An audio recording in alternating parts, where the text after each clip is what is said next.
it's Riley here. So I wanted to do a little video update for you all because as of April the 5th, it marked my 1 year post-op stage 1 from RFF Phalloplasty. Honestly, I can't believe it's been a year. It's been hell of a journey to get here, but it also doesn't feel like it's been that long. I just feel like just because I just started getting back into a regular routine of things, I just felt like it was only maybe 6 months ago. But no, it's been a year and I want to touch base on that. So to kind of just do a quick recap for those who had just started to watch my videos, I had stage 1 of last year for phalloplasty in Montreal, and what that means is that I had a creation of my phallus done, and they use a skin graft or donut area that is taken from a certain part of your body. Usually it is with your arm or your leg, and for me it was with my arm, and is used to create the phallus, and as well the scrotoplasty, which is like creation of the sac, which will be used in stage 2, and then also usually a partial or full urethral hookup, and for me that was a partial hookup. And then right now, I'll be going for stage 2, which I'll touch on in a little bit. So yeah, with stage 1, like I went through with that, and it was definitely a lot harder than I expected. I mean, for pain wise, it was very minimal, but the recovery, the complications, like the rest of it was definitely a lot harder than I expected. And, I ended up being off of work for basically 9 months of last year, and it was definitely not expected of that. I was only expecting maybe 3-4 months, but it definitely took a lot longer than I expected because of complications, and I ended up having 23 of them, which is more than I've ever really heard of anybody encountering. A lot of the complications was with my arm, and then the other complications I had mostly was with my phallus, and because of those two things, I wasn't able to walk as quickly as I expected. I wasn't able to get back to work as quickly as expected because I was going through recovery and having things like still being open and trying to heal my wounds and stuff, which like I mentioned, took a little longer than expected. So with having stage 1 and having those complications, it definitely led me to now having to have a little bit more surgery going into stage 2 because I'm going to have to get corrective surgeries, because of that. And I'm a little bit fearful in regards to that because now, having so many complications after stage 1, and now that my immune system is currently not at the best, it definitely makes me a little bit more worried with having stage 2 because I don't really want hopefully 0 complications or very minimal at that. But I'm just trying not to have that mindset and just hoping for the best. But anyways, yeah, like after having stage 1, also on top of the, everything that I was dealing with, once I was able to, I started to do physio, which was helping me to gain the motion in my hands, my fingers, my wrists, my elbow, my arm, and my strength overall, which definitely took, again, a little bit longer than I expected. So it definitely was overall a little bit harder of a recovery than I expected, but like I said, in some ways it was a little easier. My pain wise was very low. Going through the surgery itself was really low, and I just kind of expected some things to be worse and it wasn't, and other things to be better and it was worse, and it's just it was kind of opposite. But at this point I'm still glad I went through it. I'm glad to have great surgeons and doctors and behind me to help me to go through the process, to help me to recover the best that I could, and also still at this point helping me to get to where I want to be when it comes to my scars and how things look, and helping me prepare for stage 2. So to touch on that, actually, right now I'm still going to physio. I now will be going twice a week, and starting basically this week right now. And, going forward, I'm still really looking forward to gaining, my mobility and my strength and continuing to grow that, because it's definitely still not where I want it to be, but way, way better than when I started.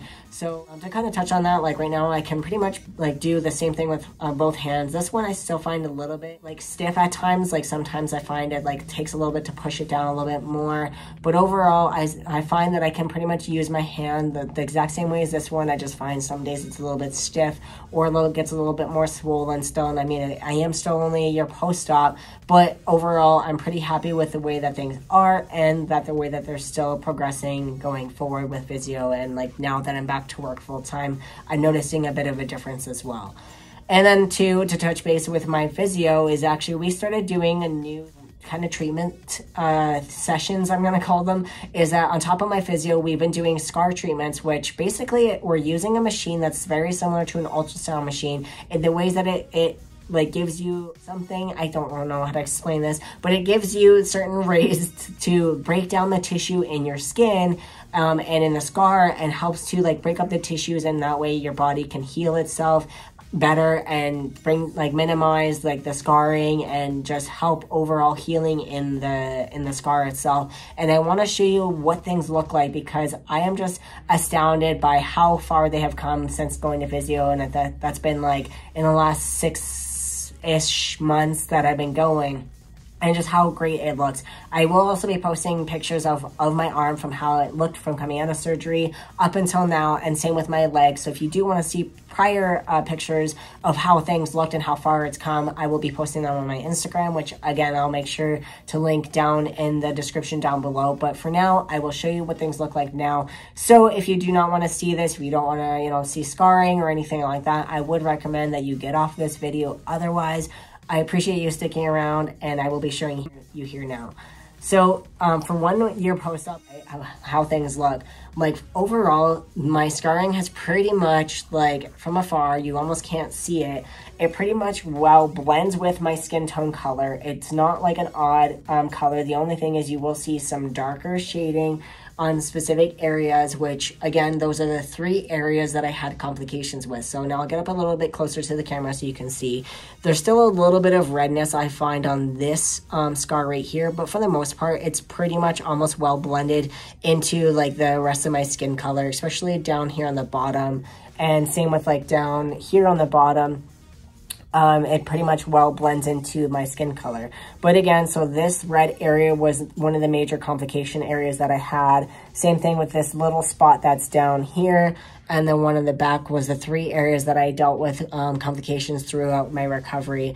Now the top scar here pretty much, again, is pretty flat and has blended in really well with my like skin and my like hand there, and same with on the back. This side here I find is a little bit more raised, but it's still overall, like honestly up close, even like I guess I'm used to it, but I don't notice it as much. But overall, yeah, it looks really, really well. And then 2 is what I notice a big difference in is that my skin here is very flush. Like there's no raising in like the scarring at all, where right here where this part is that it was very rigid and very bumpy because I had a lot of complications with granulated tissue and stuff. Right here there's like a minor bump. I don't even know if you can see it on camera, that I can like barely even see it unless I'm like really close to it. But overall, like it is pretty much now flush with like the rest of my skin. It looks really, really well. It has helped immensely on the coloring of the skin graft too, like bringing down the redness. Yes, it's still gonna have a little bit of redness, but overall, like I'm really happy with how things look, even from up close. Like, and for the most part, like I'm just astounded at how well the treatments that my physio have been helping. Plus too, I do try and put scar cream on it on a daily. Also, if I'm not using scar cream, I'll either put the silicone scar sheets and or just a lotion on it so that it's not drying itself out. But one of those 3 I usually put on either once or twice a day depending on what I'm using. But overall, like for a year post-op, and also due to all the complications that I did have, this to me has come such a long way, and I'm super, super happy with the team that I had, like, to help me to get over the complications, and then now like the team that I'm having to help with reducing the look of the scarring itself. With my leg, I've had no issues. I've needed no help with that. It has pretty much almost completely disappeared, and that will be in the pictures that I'm posting on Instagram. It's pretty much the only thing I notice is that like if I'm in a hot shower and I come out, that area will be more red than the rest of my skin, or because I haven't suntanned it in a while and it's like kind of newer skin, it kind of shows up a little bit more lighter than my other skin. But I feel like in the summer, once I go out and it's probably tanned, I feel like it's just gonna pretty much go away. But also the hair on my leg helps to cover it currently, and honestly most of the time, like I really can't see it unless I'm looking for my scar. It's pretty much now invisible when it comes to my leg. Now everything else going into stage 2, like most of my other scarring, like around the phallus and stuff, is pretty much very, very minor. It's just the corrective surgeries that I'm going to need to be able to correct certain things that healed wrong in stage 1, which I've touched on a little bit in previous videos that I'm looking forward to, and maybe I can touch on again closer to. But as of right now, I do not have a stage 2 surgery date. I think that'll be closer to the end of the year. I'm hoping before September, just because my partner is going to school in September. But again, I'm not sure on that right now. I'm just working on hair removal, for stage 2 because it is something that I need in order to get urethra hookup.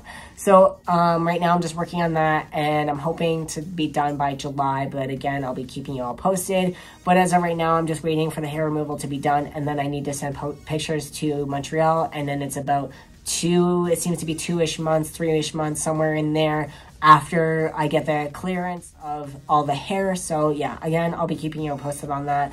But right now, it's just, you know, working on what I need to, also focusing on bettering with my health and getting my white blood cell count, continuing to bring that back up.